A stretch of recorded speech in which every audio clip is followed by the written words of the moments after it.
we're going to get full screen great. I want to just give you a quick little background information just to set for where we're going here. I believe that the Lord has given each one of us, we're going to talk about that we have a personal mission from God. Each one of us has a personal mission from God. God has a word for each one of us. Even before we were born, God has a word for each one of us. Jeremiah 29:11. You know, this is the most researched verse on Google in the last 18 months. This is the number one verse that's been researched on Google. Jeremiah 29:11. For I know the plans I have for you, declares the Lord. Plans to prosper you, not to harm you. Plans to give you hope and a future. He used that word plan 3 times. Okay, even before we were born, folks, God had a special mission for each one of us. And so He created each one of us with that in mind. So your destiny is already inside of you. You can start thinking that way. You don't have to reach out to find destiny. It's already wired inside of you by your creation and then actually activated by the Holy Spirit. Okay? Even before salvation, that purpose was inside of you. That destiny was inside of you. I was not a Christian until I was, 21 years of age. I became a Christian. But part of my mission is my teaching anointing. You're going to see that today. But even in grade 1, I was teaching the other children. When they didn't get some of the stuff, the teacher would ask me. And I ended up tutoring kids in primary school, in high school. I was a Christian. Within 6 weeks, I was leading a Bible study after I became a Christian. God wired that in me before I was even born again. And what you are called to, it's already inside of you, okay? It's good to have dreams and visions. It's good to have prophetic words. But they bring clarity to what's already inside of you. That's what we're going to discover tonight, okay? And when we give our lives to Christ, then He activates the fullness of His plan for us. So that's God's word to each one of us. We have a desired word. We want to get to the end of our lives. If we fulfilled our mission, if we've done what God called us to do, then 2 Timothy 4:7, I have fought the good fight, I have finished the race, I have kept the faith. Okay? We want to be able to get to the end of our lives and say to the Lord, Lord, this is my word back to you. Your word to me was, I have a purpose. My word to you is, God, I fulfilled your purpose. Okay? And so God keeps our lives guided through our lives by the Holy Spirit, so that He would help us fulfill His plans for us. We're going to look more at that in a couple minutes, I guess. But everyone has a personal mission. That's what I want you to see. And I'm praying that at the end of our lives, especially after tonight, we'll all be able to stand before the Lord and share or hear this word from the Lord. Matthew 25:21. Well done, good and faithful servant. You have been faithful. You've been faithful. Been faithful with what? Been faithful with the mission that God has given you. Be faithful with the gifts, talents, and abilities that God has placed within you. And so our knowledge of our mission and our commitment to our mission will determine if we get that well done. Okay? If we get that well done, that's on the screen. Okay? And Thomas Merton, I think Stephen Covey copied it, but Thomas Merton was the one that said the greatest tragedy in life is to climb the ladder of success and find out at the end of your life that your ladder was leaning on the wrong wall. Wow. Just think about that for a second, right? All that hard work, all that climbing, and you find out, oh, wrong wall, wrong building, wrong direction. No wonder it was so hard. I didn't have God's help because I was going the wrong direction. Okay, and that's why we need to know our mission. We need to know our purpose. And the good news, it is very possible. This is just one verse of many. David, Acts chapter 13, verse 36. It said, for when David had served God's purpose in his own generation, then he fell asleep. Then he died. Okay, he completed God's purpose for his generation. Isn't that amazing? I remember just before my dad died, he called me up in early February. He'd become a Christian. He'd been a Christian for about 7 or 8 years. And he said to me, he called me up one day, and he said, Dave, I've celebrated 50 years of marriage. I've had a wonderful Christmas with my children and grandchildren. I've done everything in life that I've wanted to do, and everything that I feel that God wanted me to do. I'm ready to go home and be with the Lord Jesus. Within a week or two, he just suddenly died. And he actually even knew, because he said to my mother, I love you, I'm going home now. And then he died.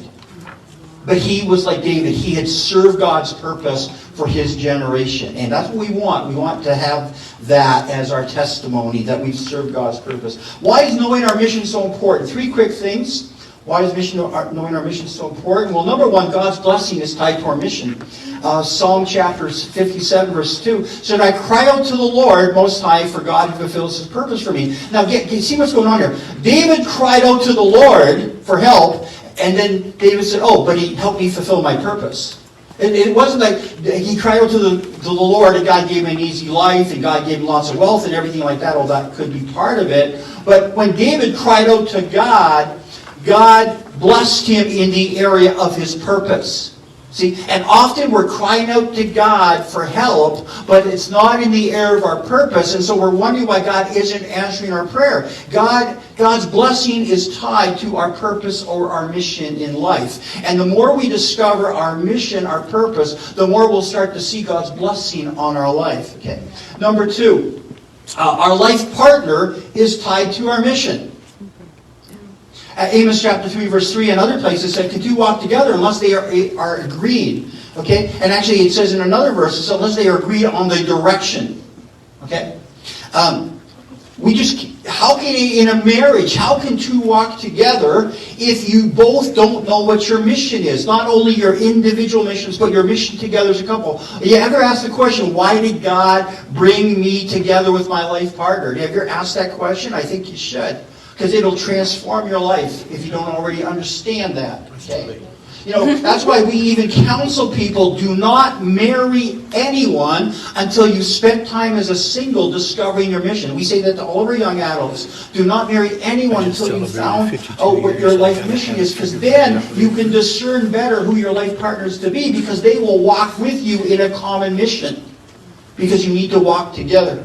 2 quick stories here. I was back in Bible school years. I was working as an electrical engineer, and God called me into Bible school. Went to Bible school, and one of the assignments was to try to witness to some people. I jumped on the city bus, and I'm sitting there, and there's this lady beside me. I go, God, I just feel this is the person. So I started to witness to them, and she said, I already know all that stuff.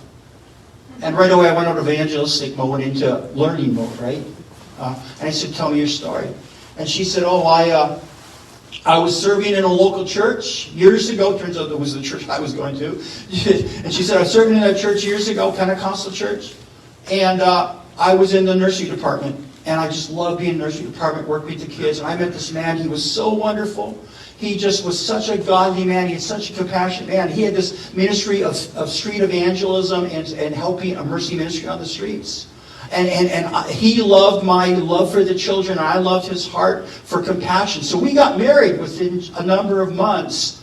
And within a week of being married, I woke up one morning, and there's a man on our couch downstairs.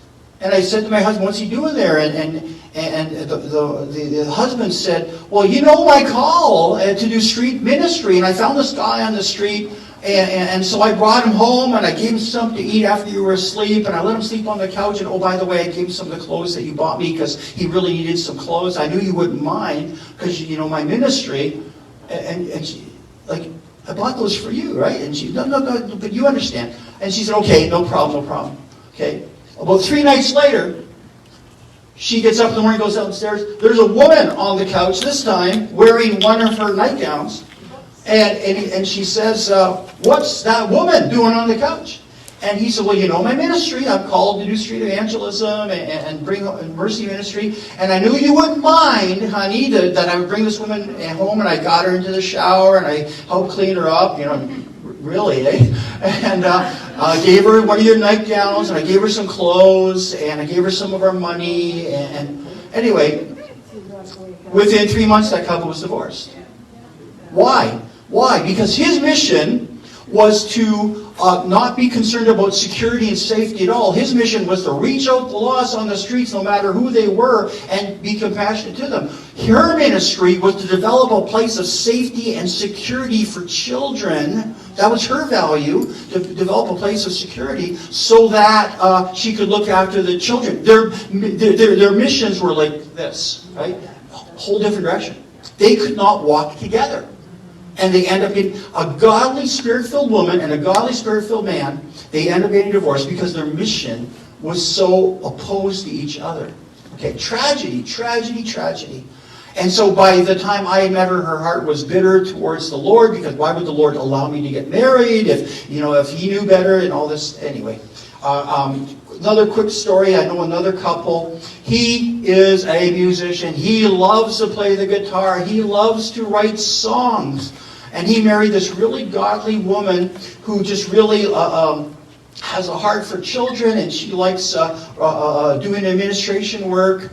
Anyway, long story short, they discovered one day they have no place of connection in their ministry. They have no common interests, no common passions, no common values, even though both are spirit-filled believers. They actually got to know each other in Bible school. So they're not just weaklings, right? They're the mature man and woman of God, but their marriage is in serious trouble because there was no common place of mission. And so, as I said, our life partner is tied to our mission. Kathy and I, from the day, even before we understood mission statements, we knew that we had a common calling to disciple people. That's our value. Our common value is maturity of Christians. And we both have the teaching gift. We both have an exhortation gift. She's a lot more, I'm more into the mercy. She's a lot more into the compassion, but it works really well together because we have a common place in mission, okay? And so our life partner is tied to our mission. Very quickly, number 3, our fulfillment is tied to our mission. Philippians chapter 2, verse 13, for it is God who works in you to will and to act according to his good purpose. See, God is stirring up passion in us in the area of our purpose, right? So we will not be... See, if God is giving us a mission and he's turning our heart and our passion and our will towards that mission, then we will be completely unfulfilled. No matter how smart you are, no matter how talented you are, you will be unfulfilled if you're doing anything that's opposed to the mission that God has for you. The closer you get to your mission in life, the more fulfillment, the more excitement, the more passion you will have. Okay? So I just wanted to point those 3 things out. So, and this is just how God works in us. I really want to encourage you with this because you need to understand that in one sense, it's almost impossible not to fulfill your mission. Okay? I just really want to encourage you with this. How does God work with us? Well, God works in us, okay?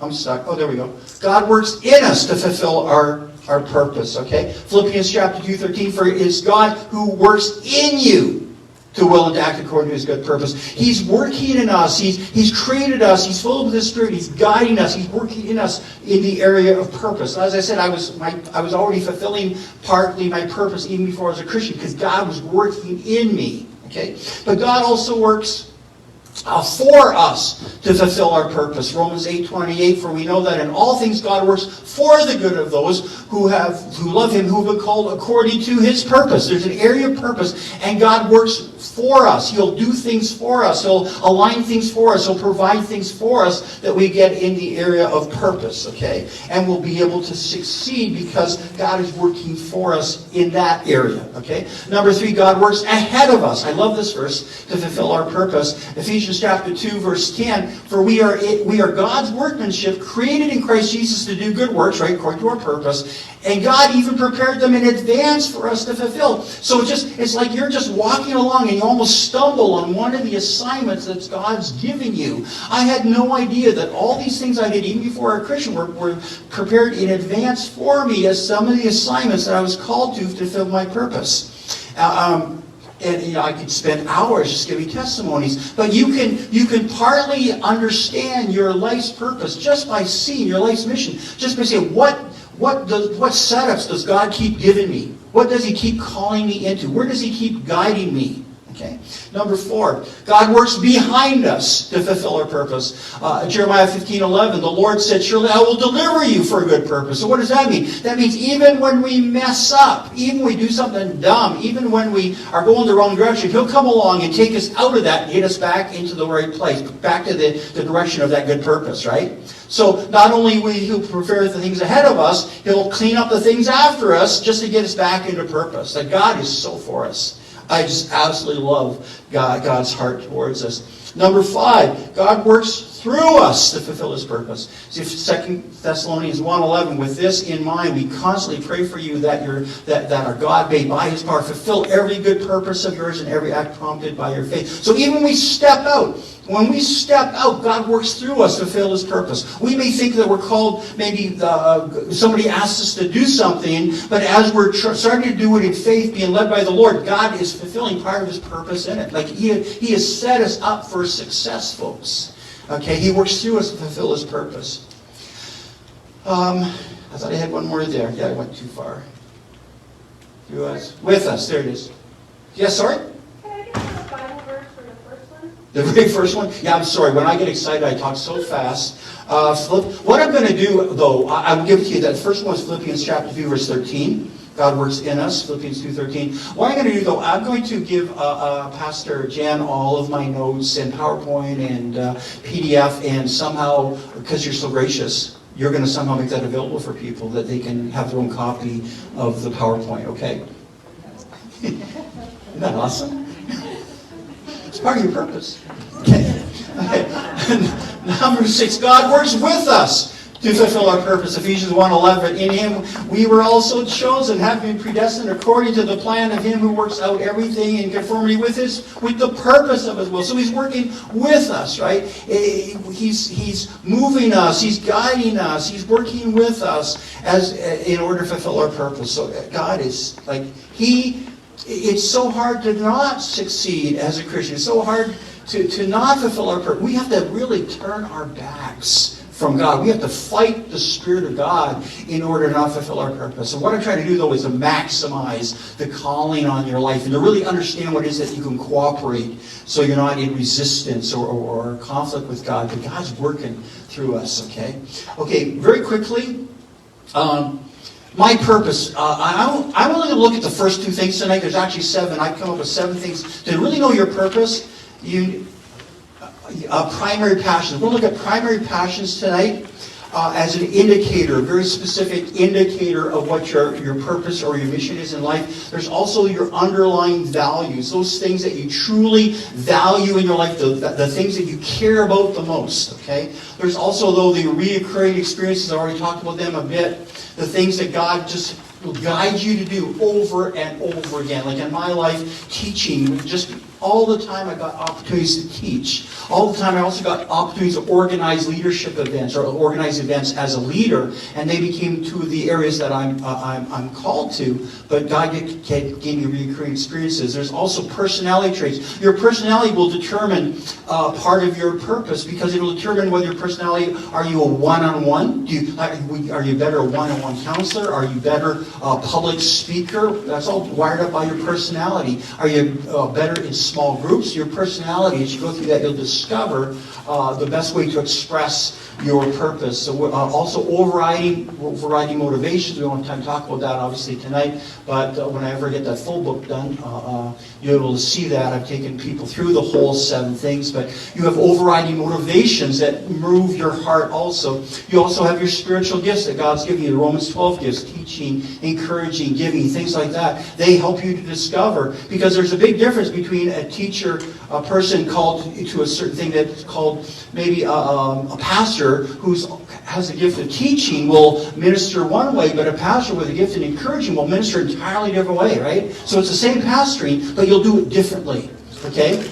And so it's really important to know your spiritual gifts so that you know the best way to stay fulfilled in your calling. And finally, there's extra resources, those things that God just gives you that become the tools in your toolkit along the way that help you to become a good servant, and you build character as you're working towards your purpose. Like I shouldn't say that in front of Pastor Archie, but I can play the guitar too. And I've led worship for years back in our own church. I'm not that great, but I've led worship. And it's not because God's called me to be a full-time worship leader, but I learned a lot about servanthood through playing the guitar. I learned a lot about working with a team. I learned a lot about conflict resolution. When you're dealing with all sorts of creative people, you need the Spirit of God, I'll tell you. And so I've learned a lot. Anyway, turn the page. Okay. So all these things together, but I'm going to look at the PU tonight, okay? I'm going to look at the primary passions and the underlying values tonight. This wasn't so funny when I was preparing it, but it's turning out it is. Okay. Okay. Discovering your primary passions. Your primary passions are those very specific things that God's put within you that drive you, that inspire you, that energize you when you do them. Obviously, teaching inspires me, drives me, gives me passion, right? For you, it may be something entirely different. My wife Kathy loves to sew. She gets crazy inspired. You spent over probably 6 hours already in the last 2 days just sewing things for Kristen. That just loves to do it, right? It's one of her passion, creativity with her hands, right? So God put these passions in us in order to cause us to love what we're called to do, okay, and get energized when we do them. Again, Philippians chapter 2, verse 13, it's God who works in you to will, to desire, right? And to actually act, to do it out, to live it out, to perform it according to His good purpose. And so God created us with a purpose or a mission, and then He put these passions within us so that we would enjoy, right? We should be allowed to enjoy serving God and find fulfillment in serving the Lord. And certainly we can if we work in tune with this mission. If you're absolutely miserable in your job, there's a good chance that you're not in your area of mission. Now, I wish we had time to talk about that tonight. But you need to ask some questions. Actually, we are going to ask some questions, come to think of it. And then God works in us. He put those passions with us, and then He gives us dreams and visions and desires in alignment with that purpose God put within us. Ephesians chapter 6, we do the will of God from our head. No, we don't. We do the will of God from our heart, from the area of our passions, from the area where our emotions get excited when we serve the Lord, right? That's where we're going to do the will of God. We have to get in tune with God's mission so that we're actually passionate about what we do. Okay, so your primary passions, actually the word heart in the Bible refers to the core of our motivations, the core of our desires, our hopes, our dreams, our ambitions, our interests, all of those things. Okay, our inclinations, our affections. So the heart represents that core source of all of our motivations, our heart motivations, right? So we have to get in tune with the passions God's put within our heart. And our passions reveal the true you. You know when you're talking to someone, you know when you've met the true person when they get excited, when they're talking about a certain thing and they get really excited, you go, oh, now I know the real person. That's what they're really all about, right? Okay. So it's not what other people think you are or what circumstances may think that you should be doing. It's when you get excited, you know you've connected with your real purpose and your passions. So your passions are what you love to do, what God put within your heart to do. Very quickly, primary passions, some diagnostic questions, just to get you thinking, okay? And we're going to do the tool in just a second. What activities energize you when you do them? Or you even think about doing them? Maybe you're not doing it yet, but even when you think of it, you go, oh man, I get to go home and do this or whatever, right? That's your passion, right? What activities give you the greatest enjoyment when you do them? What activities pull out the greatest creativity in you? Some people are more creative than others, depending on how God's wired you, but you will maximize your creativity when you're moving in the area of your passions, okay? I thought so, yeah. But this is like 50 years of learning. I've come up with this, yeah. So what activities pull out the greatest creativity in you? What activities cause you the greatest satisfaction when you do them? That when you're done, I went, wow, that felt good. You know, just that felt good. For some people, it may be baking. And maybe there's a ministry in food ministry. I don't know. But I'm saying, like, you will feel good when you've done it. What activities do you desire to do even when you aren't paid to do them? Yeah, I've taught since I was in primary school, in grade 1, right? But I never got paid in grade 1. That would have been kind of nice, actually. But I don't even know if I get paid tonight, Sammy. But I don't care because I'm doing my passion, and I'm going to go home feeling so good whether I get money out of this or not, right? And that's what you want to be. You want to be in that area. So even when you're done and you've gone into this weird limbo place called retirement, which is not biblical, by the way, but even when you get to that place, you can still be energized for another 10, 20, 30, or 40 years when you're connected with your passions, okay? Okay. So here's the diagnostic tool that I've been working on and developing over the years. And we're going to look first at our diagnostic tool to help you define your primary passions. You have secondary passions, but I want to look at your primary passions. Okay? The things that God's placed within you that when you do them, they keep you energized. Okay? Our passions drive us to action. If you're passionate about something, you will end up doing something, right? Passions always lead to action. And so to fulfill our mission, we need passion to act, passion to persevere, right? You most likely persevere when you have passion, right? You may start off persevering, but if you don't have passion, you'll give up. Why bother, right? But if you're passionate, you'll keep driving through. Okay? Our God-given passions move us to act and energize us as we act. And therefore, primary passions are verbs, okay? Doing things, right? Every purpose requires action, and action words are verbs, right? Nouns and verbs, not adjectives, but verbs, things you do. They're action words. And so what I want you to do, take out your notes here. Hopefully you have a pen. What I want you to do in this first thing is just circle every one of these verbs. There they all are. You have in your paper, hopefully you can read them better. Just circle, very quickly circle. Don't even think, don't pray and fast, right? Anything like that.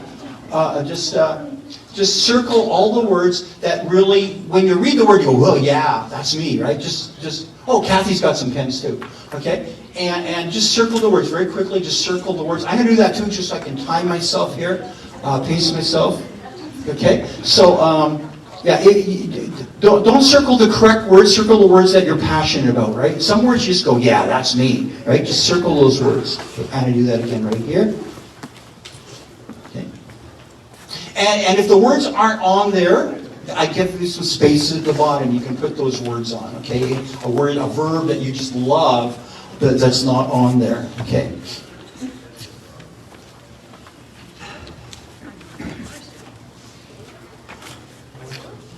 Okay.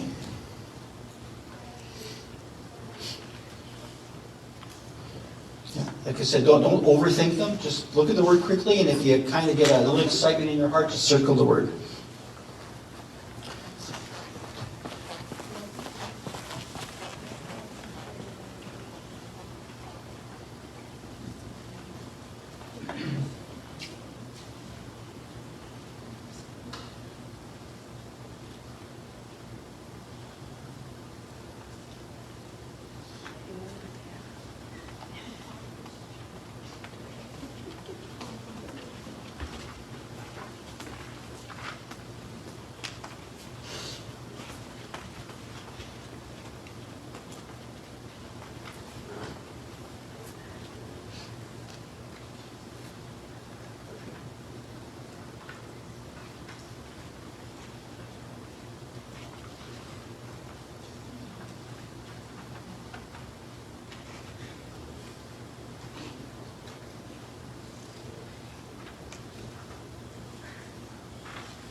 And of course, you can always go home and once we get you the PDF, you can print out your own copy and redo it if you want. Like this is your first time through, okay? So don't sweat it. Just do what you can.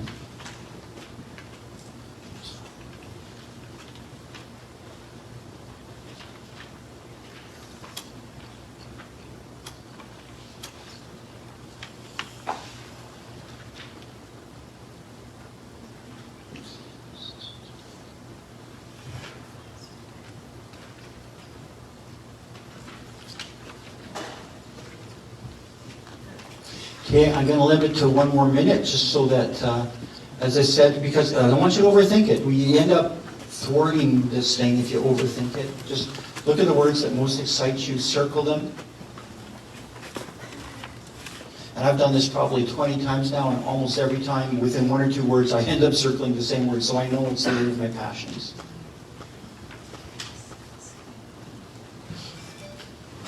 And remember, these are verbs. Don't read the words as nouns. Some words can mean a noun or verb. Look at them as verbs.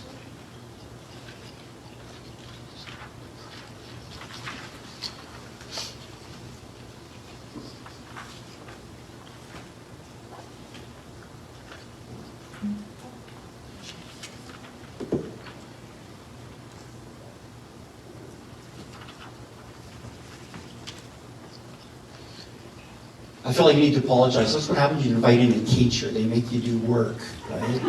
But, how are you doing? Anybody need another 30 seconds? We're doing pretty good? Okay, fantastic.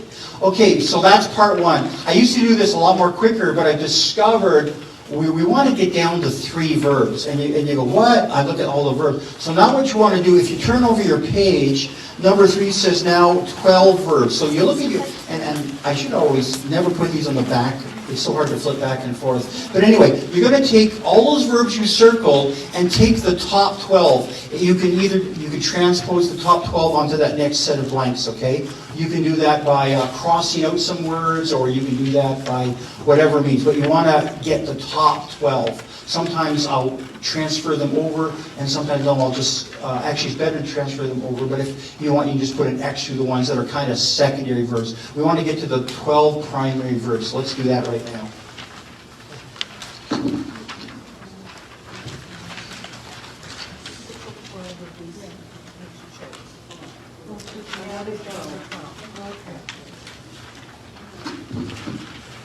And I should show you mine. There's the ones I came up with. Okay, I did this again yesterday just to show you.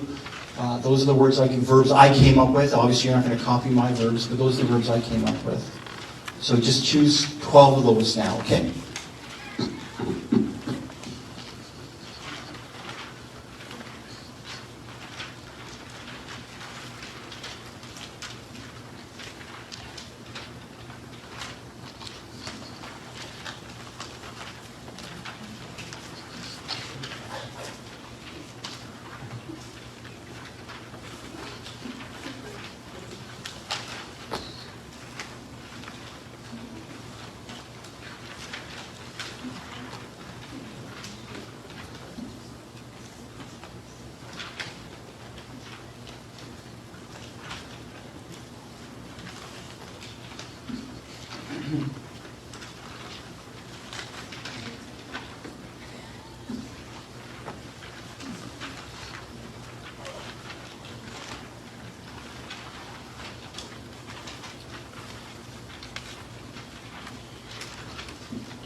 Okay, I'll give you about 1 more minute to move those verbs over. Those of you that have already done that, now you take those 12 and you try to get rid of 3 of them and end up with 7. So you can move them down to the next spot there where it says 7 words, where it's exciting, it's harmony, or you can just cross out 3 of the ones if you want from the blanks in number 3. Either move them to number 4 or just cross out 3 in number 3. Okay? We're slowly getting rid of secondary passions, okay?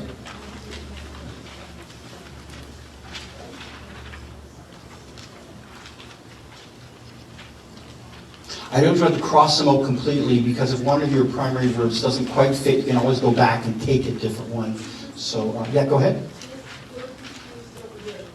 So what we're doing is we're crossing off 3 out of the 12.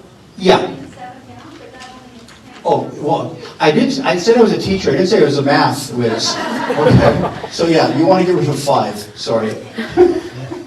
Are you a math teacher? Yeah, but yes, I'm sorry, yes. You want to get from 12 down to 7. Okay? So you want to cross off 5.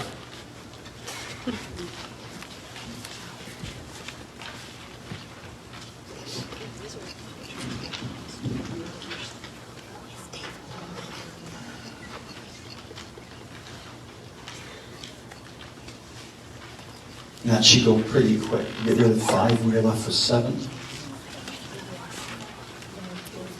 Okay? But don't scribble them right out, because as I said, if one of the ones doesn't quite fit, you can always go back and pull in one of the secondary passions. Okay?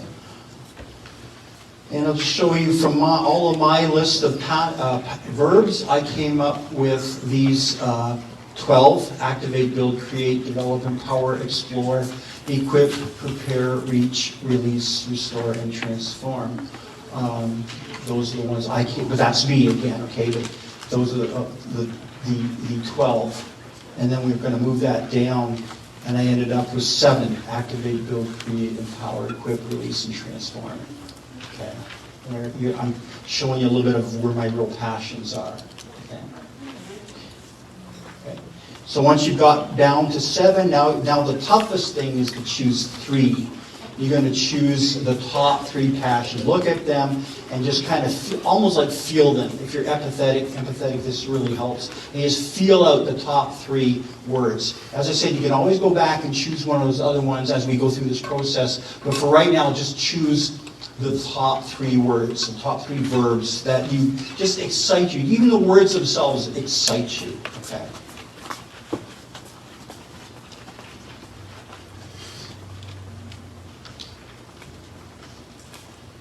How are we doing? Great. Good. Okay. Well, I'll just show you again the 3 verbs that are most like me: build, equip, and release. These are the 3. I'm a builder. I love building things. I love equipping people, and I love releasing people into ministry, into gifts and callings, into careers, all that stuff. These 3 words are really me. Consistently, I always come up with these 3, but it could be entirely different with you. Okay. So choose the top 3, but don't get rid of those other 4 of the 7. You may need to pull one in just as we go through this process, okay?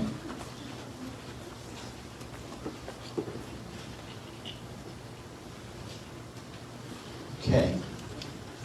You see, I used to just say circle all the words, now choose 3, and people would, what? How do you do that? But this is the process. From all those words down to 12, down to 7, down to 3. And we're going to hang on to those 3 for the next 30 minutes or so and see how they fit as we go through the next part, okay? Okay, the last thing we want to do concerning our verbs, our passions. Did I not put it there? Oh, okay, sorry. No, it's there. Define the verbs. Yeah, number 6 is define the verbs. Just write those 3 verbs on that bottom of your page 2. Right? And what about it? What does it mean to you? Why are you passionate about those 3 verbs? Okay, just write a 1-sentence explanation of why. Why does the word build mean so much to me? I've already shared with you, but what about your words? Some of you might be heal. Maybe that's a word. And why does that word heal mean something important? Why does the word create mean something special to you? Or whatever the word may be. And just take a minute, write the 3 words, and just explain in 1 sentence why those 3 words mean so much to you.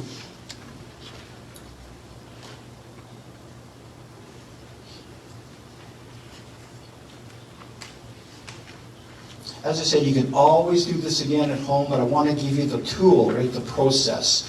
It's like I can give you a hammer tonight, but I can't show you everything you can do with a hammer, but at least you got the tool.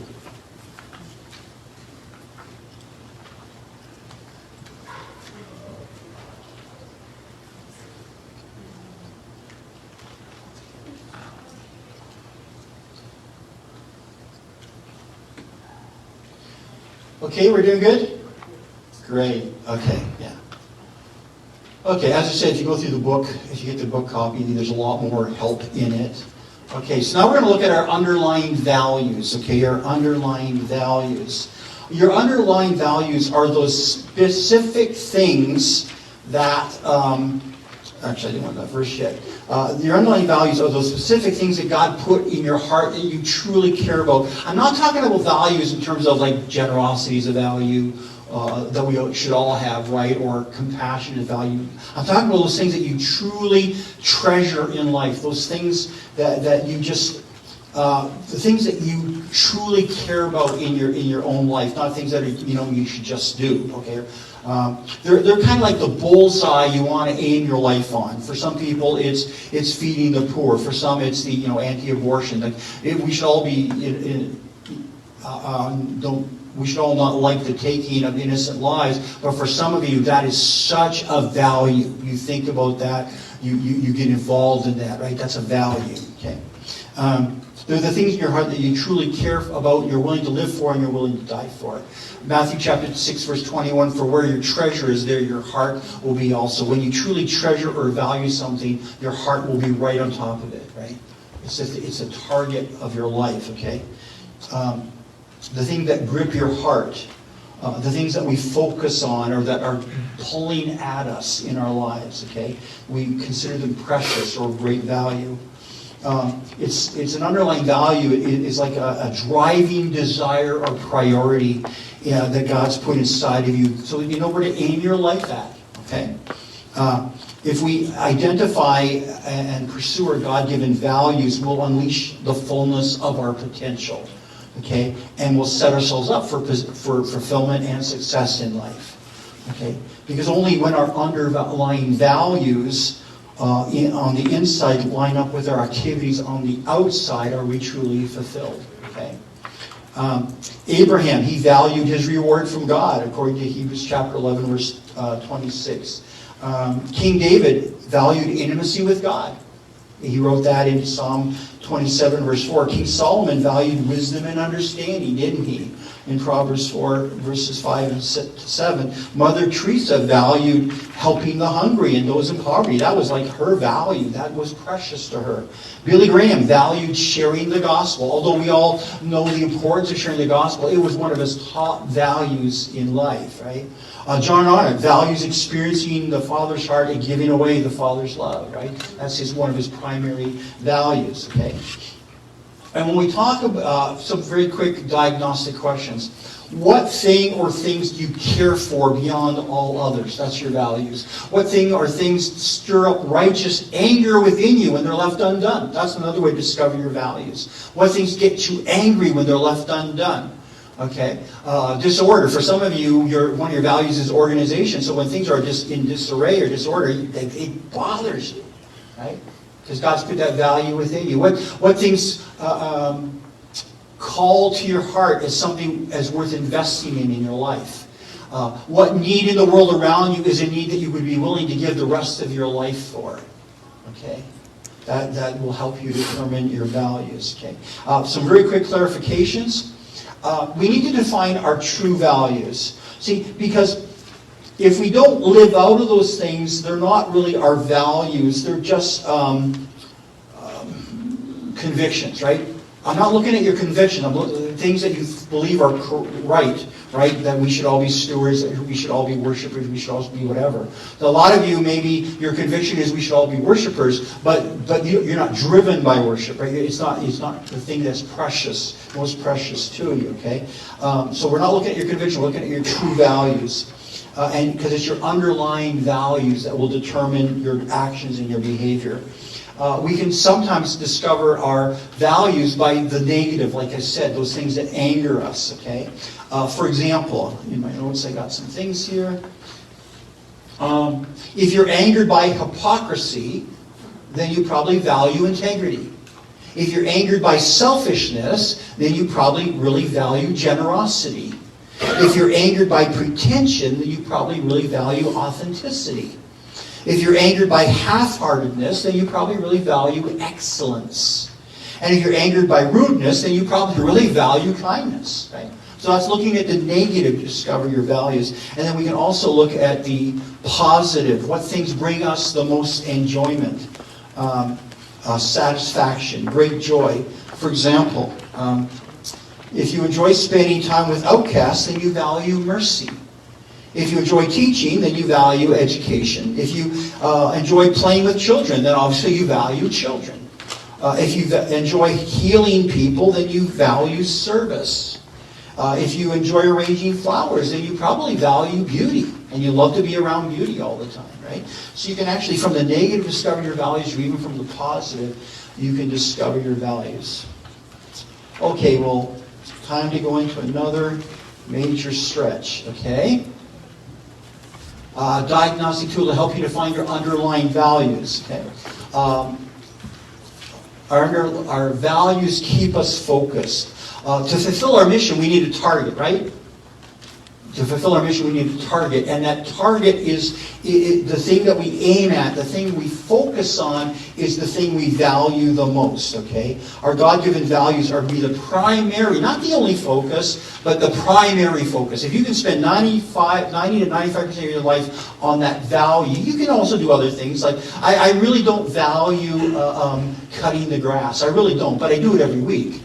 Right? But I really don't value it. But 95% of my time, the goal is to get 90 to 95% of my life targeting the thing, the value that God's put within me, okay? And underlying values are nouns, right? Because values are objects that you target, things that you focus on. So underlying values are nouns. So what I want you to do is look at all of these words. There they are. Oh, go back there without the green. These are nouns. Don't read these. A lot of these words can be both a verb and a noun, but now kind of get in your head. These are nouns. These are nouns. These are objects. And again, go through them, and you're going to circle every noun on that page that excites you. Every noun on that page that you go, yeah, this is important, right? You say, is this important? Well, not really. This is important? Yeah, a bit. This is important. Oh, yeah, that's really important. Circle that word. Okay? So let's do that, and I'll do that too. Circle those nouns.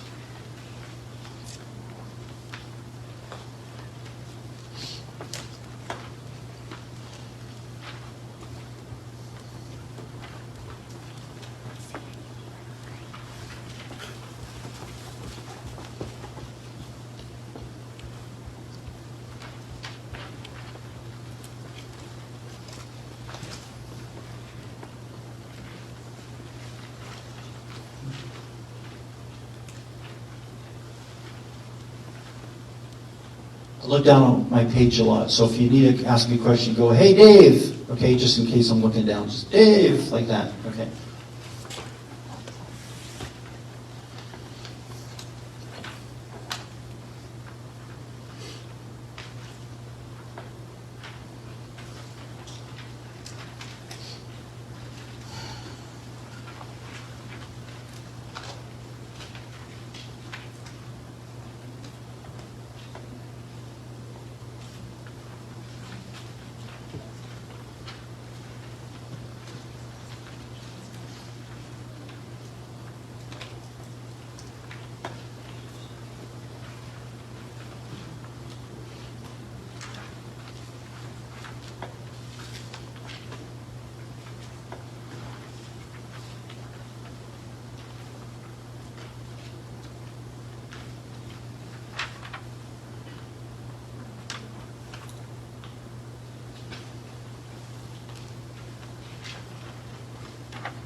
Okay.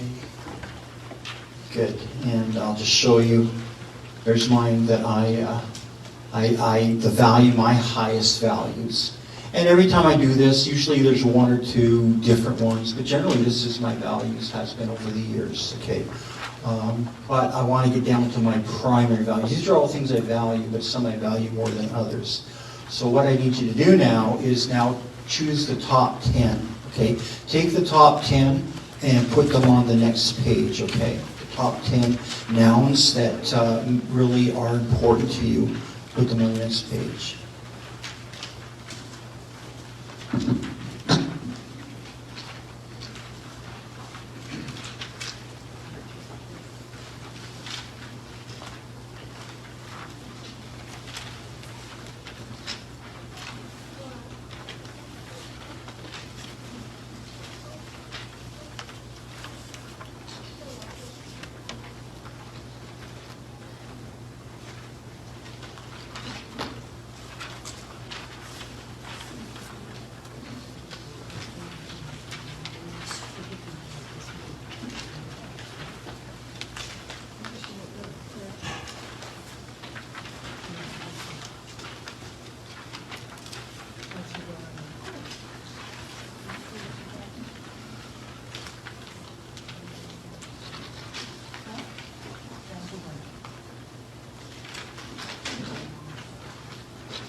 Okay, and there's my things that I value the most: compassion, discipleship, faithfulness, freedom, generosity, gentleness, justice, perseverance, purpose, and wholeness.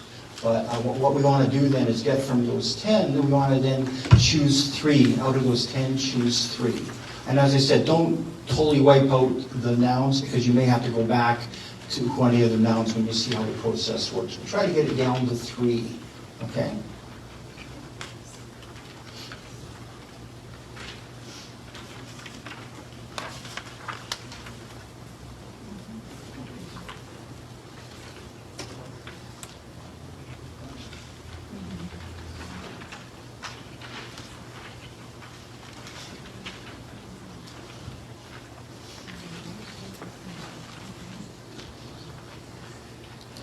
And then once you get to 3, then you cross out 2 and you just choose 1. This is probably one of the hardest parts of this thing, is actually having to choose 1, right? And you may find out that when it comes to the end of this, you may, no, I have 2. Like you may end up like justice and righteousness. You may have 2 now, because they work together a lot of times. Or what's another 2? Recovery and healing may work together. But let's try to get to 1, okay? Try to get to 1 now.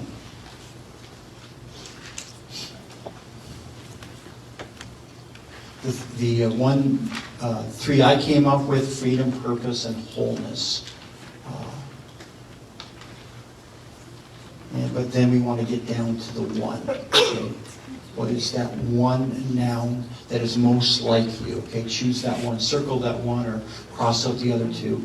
What is that 1 noun? And then, as we did last time, mine was purpose. And surprise, I'm here teaching about purpose tonight. But purpose is my top value. It really is to see everyone walking in their purpose. So what we want you to do then is define that noun. Okay, write down that noun that you chose, and just give me a 1-sentence reason why that's such an important value to you. Okay, just write down that reason.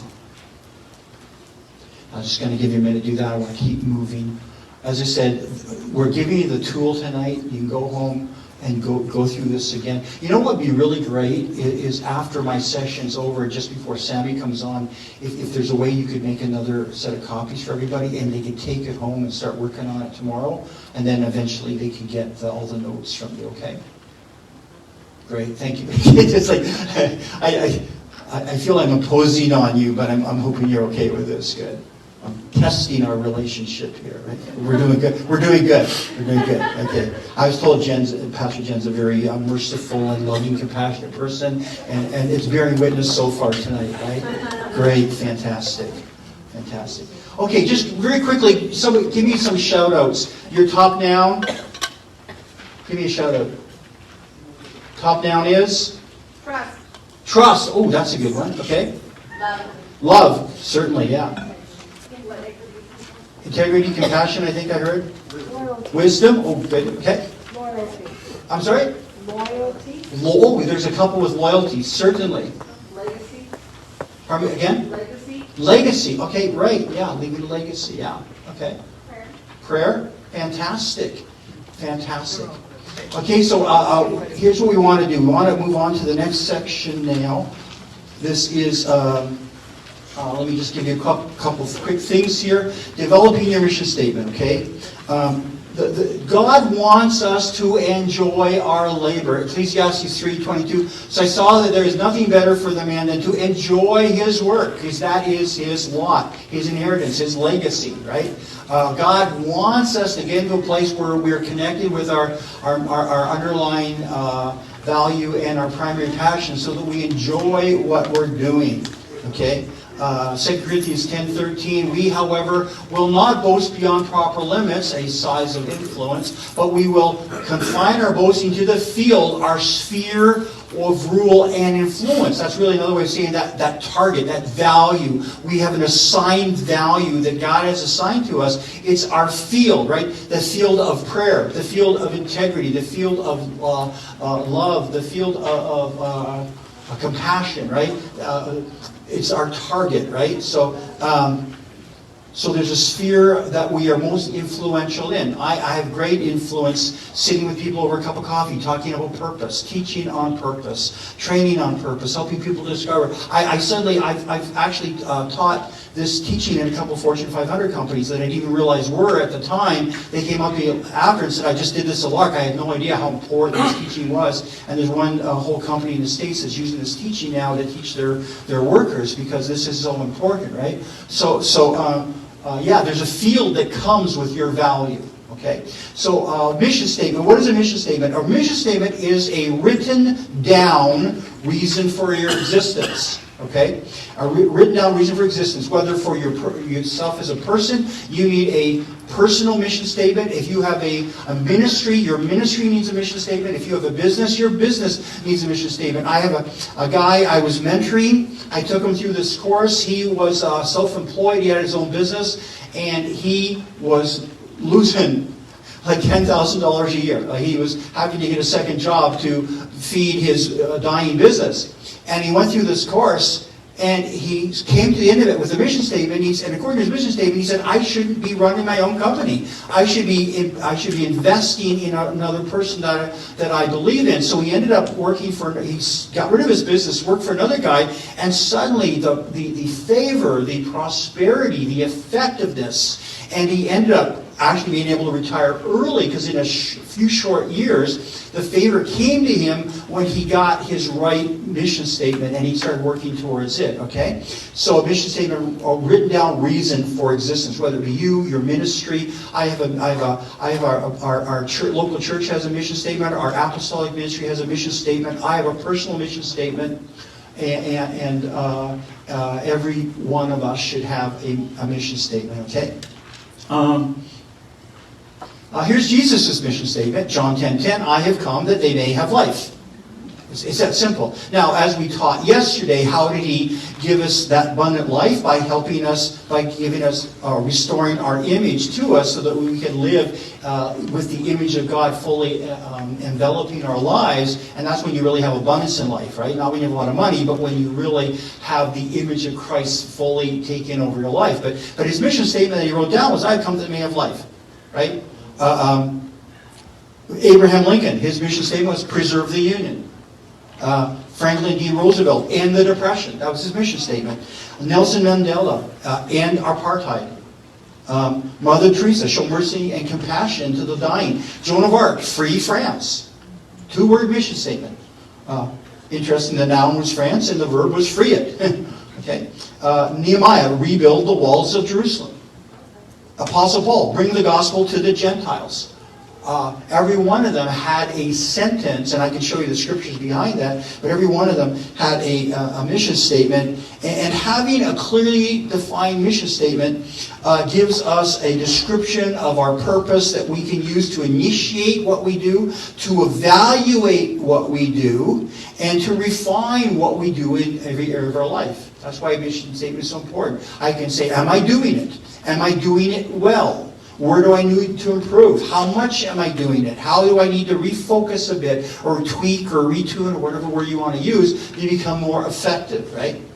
Why do we have a mission statement? They help us have a meaningful life. They help us become effective. They help us to make good choices, right? I have many opportunities. I have no idea why, but I have many opportunities. But my mission statement keeps me on track, okay? They help us to do what we're called to do. Mission statements help us to choose the best career. Because if it's your mission in life, you should be able to do that everywhere. Okay? If it's truly your mission, you can do that in your workplace, you can do that at home, you can do that while you're on vacation. Whatever your mission is, you can do anywhere, anytime. I can help people discover purpose overseas, here, in the secular realm, in the Christian realm, over coffee, in schools, anywhere. When you really discover your mission statement, you can do it anywhere. Okay? They help us to choose the best career in life. They help us to develop beneficial relationships, right? Who should I build relationships with? People that help me to fulfill my mission in life, and challenge me, that help me, that teach me, that focus me. They help us to persevere through challenging situations when you feel like giving up. But, oh yeah, I got a mission. Okay?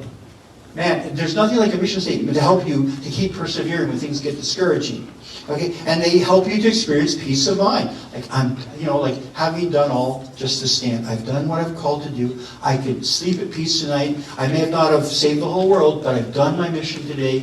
I can have a good night's sleep tonight. Okay, connecting. Connecting my passion and underlying values. My underlying value is the target, the bullseye, the thing at which we are called to aim at. The value is the target. The primary passions are the arrows, the things we love to do, that we'll use to reach or hit our target and keep us motivated as we work towards it. And as I put there, when our primary passions and our underlying values connect, we will fulfill our purpose, and our purpose is our mission in life. And folks, let me say this first. 3 elements of a good mission statement. It should be short. 1 sentence or even 1 phrase. It should be clear, not full of clarifications. It needs to be very simple and clear. And it should be memorable, something you can remember in a moment's notice, right? Even if you are taken hostage and the guy says, "What's your mission statement?" You should be able to say, "Oh yeah, I know what it is." Right? Like that, it needs to be that memorable. Okay? And let's face it, we as Christians have been given a life-changing, world-shaking a mission from God, a mission to impact other people for the cause of Christ. If anybody in this world should have a clear mission, it should be us as Christians. Right? It really should. Because we're called to transform this world. And we should know what part of the world we're called to transform and what our target is. Okay, mission statement worksheet, moving on to page 5. Okay, the first part is you're going to take your 7 verbs and your 3 verbs. In part 1 there, take your 7 verbs which inspire you and your 3 verbs which are most like you, and write them into the first blanks there, okay? Or if you want, just write down the 7 and then circle the top 3 if it saves you time, because I want to give Sammy lots of time at the end here. But 7 verbs which inspire you, and then the 3 verbs most like you. So yeah, just write down the 7 and then circle 3 of them. And I've done that right there. There's my 7 and 3. And then I also did my nouns, my 3 and my 1. Okay, so take your 7 and write them down, and maybe just circle the top 3. Then write down your 3 primary, or your 3 underlying values, your 3 nouns, and then circle the 1 that you really feel is number 1.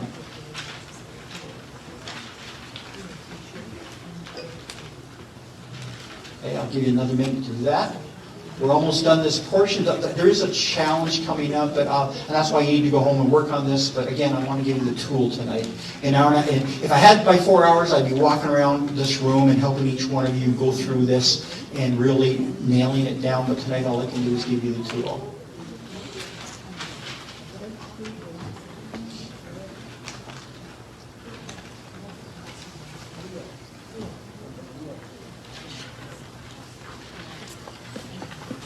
Okay, how are we doing? We've written all that down? I know we're going quick now.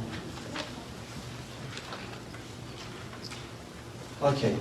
So what we're going to do now is you look at the next part of your page, number 3, combine your primary passions and underlying value. You're going to put your 3 verbs in the 3 blanks and your 1 noun in the 1 blank. And then I'll talk about what's probably going to have to be homework for you.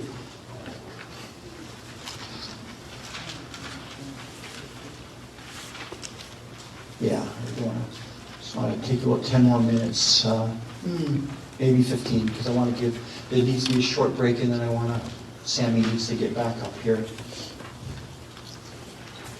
Okay, so You write down your 3 nouns, your 1 verb. This is what I ended up with. Whoops, there. And for me, I was absolutely amazed because when I put it together, it already made a sentence. For some of you, you're going to have to do some fine-tuning, okay? But this is my mission, and this is the mission I discovered in 1997. And I've been living this ever since 1997. My mission is to build, equip, and release purpose in people's lives. That's what I do. Wherever I go, I build it up in people's lives. I help you to discover what your mission is, and I equip you with the tools to help you in your purpose. And then I release it through prayer and through strategies and things like that. Wherever I go, that's what I do. My primary thing I do in the world today is to build, equip, and release purpose in people's lives. Okay. Now, for some of you, okay. So here, let me.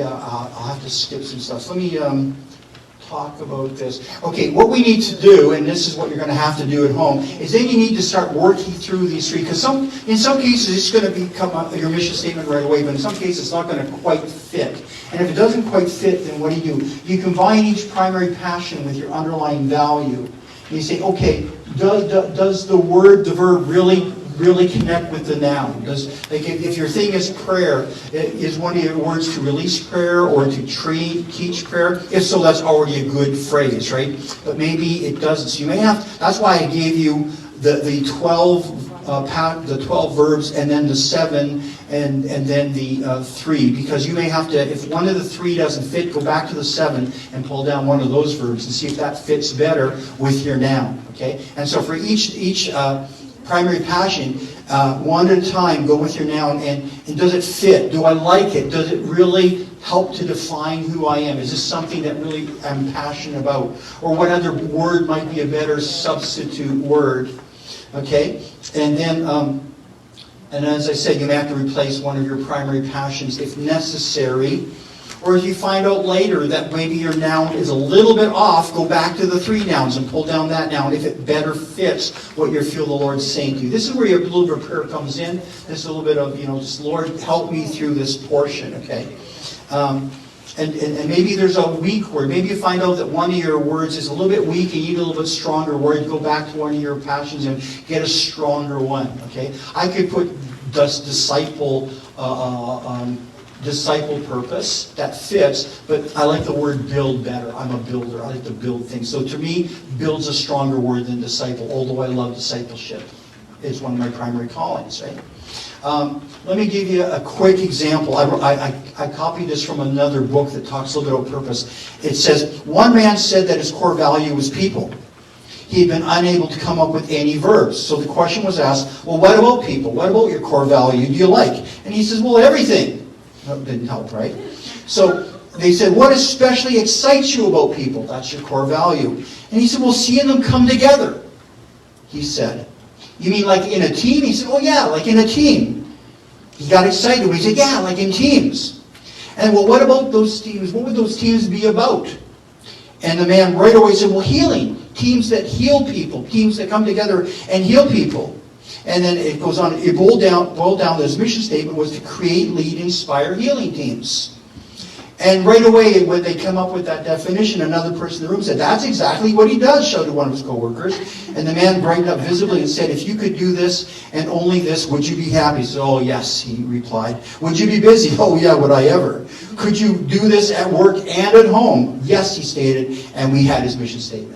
See? So sometimes you just got to work with it a bit. If you just work through the verbs, work through the noun, and see if you can connect. And then you got to obviously look at check the logic and flow of the words and make sure there's a flow in them. And for some of you, it may be. Let me just see if I can do this really. I should have an example ready, but maybe it's to.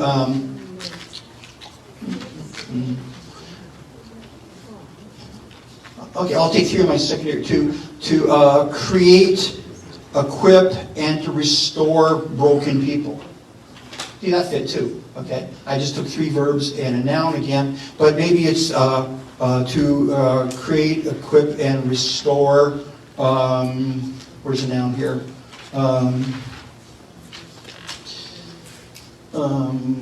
Something that doesn't sound very good. Hope. Well, no, that fits too, doesn't it? Yeah. Anyway, I can't think of an example right now. But basically, you're going to work on these until you get a sentence that's a logical flow. And as I said, if you don't get it right away, don't feel bad. With some people, I find about a third of the people get it right away. Usually after an hour of working with them, another third of them get it, and the final third, they need a day to go home and think about it, work through it. And then I get emails and I say, wow, did this ever fit me? And man, we've seen people called into medical ministry as a result of going through this. They were an administrative secretary and suddenly they found themselves doing mercy ministry in the medical field. And anyway, so final thing we need to do quickly, two last, and legitimacy of the words. Is it really you? Do those words really fit you? Or do you need to go back and change one of the words? Okay. We'll go through this really quick. The last thing we need to do is come up with a target group, okay? Because in the and we don't have time for this, I'm so sorry, but your target may be the abused. Maybe you just, when you talk about that mission, you go, I'm called to the abused. Or some people are just called to the lonely, not the abused. Some are only called to men. Some are only called to minister, what's Sean Bolts, to those in Hollywood. Like, who would have thought his ministry is focusing on actors and people in Hollywood? But that's his target group. For some of you, maybe women. Hopefully, if you're women, you're called to women. That would be great. Singles. Maybe you're called to singles. Okay? Just little cautionary things there. Okay, or maybe you're called to work with writers, okay, and train up writers to actually write meaningful books rather than scandalous books, right? Okay, so there, find a target group. You just, again, what you do is you circle the words that may apply, and then you bring it down to one target. For me, it's people in general. I want everybody, even children. I even had, I met this young guy. He was 19 years old. He was struggling at university. I met him in a coffee shop. And I just went through this whole teaching in a half an hour. We really got focused. It was one person. And I helped him develop a mission statement in the coffee shop concerning his university. He actually changed majors in university, and he is doing so well in university now because now his education is aligned with his mission in life. And he's not even a Christian yet. But right away he did better because his education was aligned with his mission. Okay, so you want to get your target group. Again, mine was people in general. So my final mission statement, you could fill it all in, the final thing. Mine, David Hibbert, my mission is to build, equip, and release purpose in people's lives. And that's what I do wherever I go. That's the number one thing I do. And along the way, I challenge you, I encourage you, I teach you, but I want to see you fulfilled in your purpose. Because when we fulfill our mission, God is glorified, and we are passionate and excited and effective, and just, we have a blast. Okay. Now let me do this really, really quick. I'm so sorry. I wish we had more time. I want to get Sammy back up there. Actually, I think, Pastor, you're going to come up for a second, maybe too. I don't have a clue. Anyway, Sammy's got his hand up. That's great. Okay, great. I thought, we're still loving each other, right? It's good. Okay, thank you. Okay, the need for couple. As I said, I've already given you 2 stories of why this is so important, okay? And over the years, I've just come to really understand why couples mission is so important. And there's that other verse I talked about. How can 2 people walk together without agreeing on the direction? What is the direction? It's that bullseye. Everyone, every couple, I do some things Pastor Kathy doesn't do.